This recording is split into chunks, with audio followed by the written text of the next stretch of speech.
عوامی national party federal capital اسلام آباد میں ENP کا 38 یوم یہ لال پرچم آج تک لہرا رہا ہے اور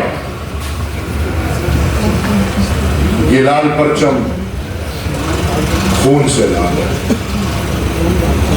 میں سمجھتا ہوں کہ عوامی نیشنل پارٹی کے لیڈران اور ورکران کی قربانیاں کوئی ذاتی مقصد کی نہیں تھی، بلکہ وہ قربانیاں